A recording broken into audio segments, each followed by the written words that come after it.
Today, I'm going to talk about a truly fascinating company, one that somehow combines high growth with low valuation, and yet behaves in ways so bloody absurd that you can't help but shake your head. That company is Pinduoduo, also known as TEMU.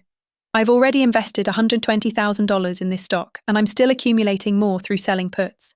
Let me break it down for you from a few simple angles, and you'll see just how abnormal it really is. TEMU's business model. TEMU's staggering financials. Who is TEMU's founder Huang? TEMU's stock price and my investment. TEMU is an e-commerce company, similar to Amazon. In mainland China, it's called Pinduoduo, and overseas it goes by the name TEMU.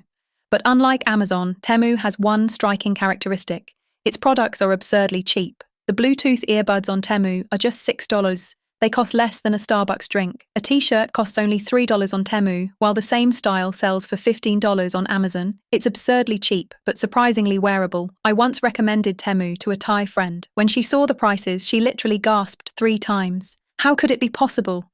Pinduoduo's rise is jaw-dropping. It was founded in 2015, at a time when Alibaba had already been around for 17 years and JD for 16. The e-commerce landscape was considered settled. Alibaba and JD had built complete ecosystems: merchants, consumers, payment, logistics, warehouses, even offline integration. Everyone thought the game was over. But Pinduoduo came out of nowhere, and in just a few years, it surpassed JD and is now challenging Alibaba. Even more shocking, Alibaba has more than 100,000 employees, while Pinduoduo has only 20,000. That's the China battlefield. On the international stage, TEMU is even more of a phenomenon. Alongside TikTok, it's one of the only truly global high-tech companies with Chinese roots, something even Alibaba hasn't managed to achieve. What's remarkable is that despite its rapid growth, TEMU has remained incredibly stable.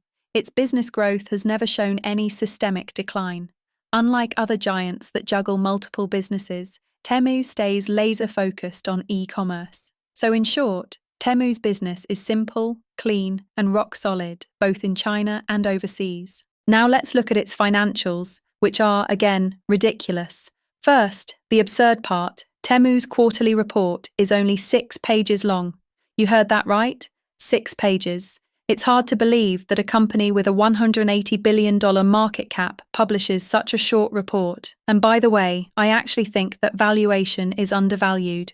Let's start with Buffett's favorite metric, ROE, return on equity. In Q2 2025, TEMU's ROE was around 34%, showing exceptionally strong profitability. For 2024 as a whole, the ROE was roughly the same, truly outstanding. Next, let's look at the balance sheet. TEMU's debt ratio is below 40%, and it holds a massive amount of cash and equivalents.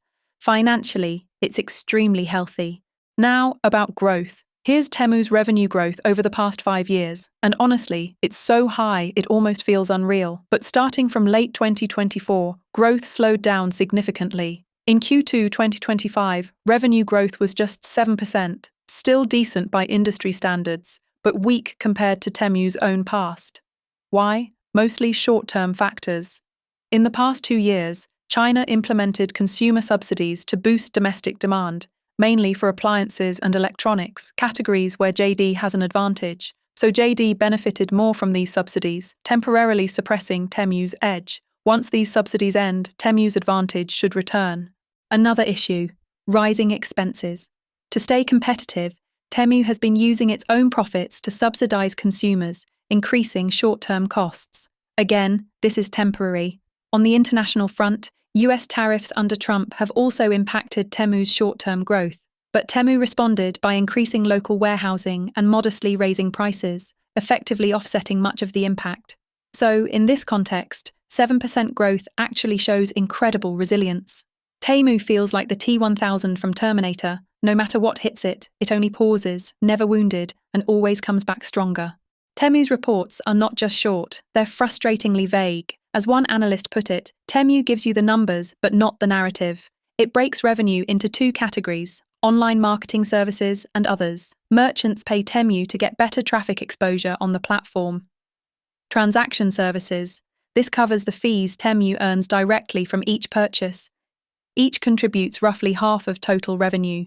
But when you try to dig deeper, you once again find something utterly absurd. It even feels like the company doesn't even care about its investors.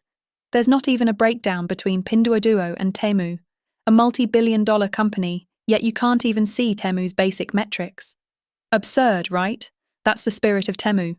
This absurdity extends to earnings calls too. Check their recent earnings days. The stock often drops 10% or even 20% that day, only to recover later. Why? Because the CEO keeps saying things like, competition is intense, the outlook is challenging. Even when the numbers are great, he would emphasize that the growth is unsustainable. Rumor has it that the founder doesn't want to be China's richest man, so he deliberately keeps expectations low.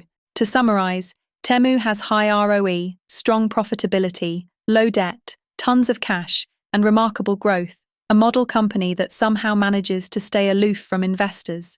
TEMU's founder is Colin Huang. He studied at the University of Wisconsin-Madison, worked at Google for several years, and later returned to China to start his business.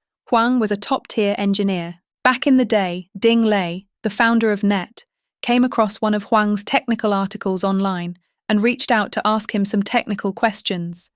To his surprise, Huang gave excellent answers. Impressed by Huang's talent, Ding recommended him to Duan Yongping, one of the best value investors. Later, Huang became Duan's friend. When Duan won the charity lunch with Warren Buffett, the young Huang was along with him. Huang later recalled, "What Buffett talked about was actually very simple, so simple that even my mother could understand it. The greatest takeaway from that lunch was realizing the power of simplicity and common sense." Duan highly values Huang, saying he has the rare ability to see the essence of things. Duan himself holds TEMU as a major position and keeps adding to it. That's exactly the business philosophy I feel from TEMU. A return to common sense, plain and unpretentious, without any unnecessary show. Huang is extremely low profile. He has stepped down as both CEO and chairman, but he still owns a large stake, and I guess he still controls the company. TEMU's team is known as one of the most battle-hardened in China's tech scene, often ranked alongside TikTok. To give perspective, Alibaba has 100,000 employees, TEMU only 20,000. TEMU's valuation is still quite low. PE is around 13.4 times, while Amazon is around 32 times. PB is around 3.6 times, compared to Amazon's 6.8 times. And remember, TEMU is still in its high-growth phase. No need to say more, right? I currently hold 1,000 shares of TEMU, and I'm still accumulating more through selling puts. By the way, selling puts is a smarter way to buy stocks, while selling covered calls is a smarter way to sell stocks. TEMU's stock is one of the most polarizing in the market, which makes its option premiums very high. Good for selling puts. The premium is so attractive that earlier I even sold some covered calls. They got exercised, and honestly, I kind of regret it. Now I want to buy those shares back. Alright, that's it for today's video on TEMU. If you found this interesting, make sure to like and subscribe. I'm Faye. I've been investing for over 10 years with returns exceeding 20x. I share practical, easy-to-understand investment insights based on real experience. Of course, I'm not a financial advisor. Everything I share is for educational purposes only, not financial advice. Please do your own research and know your risk.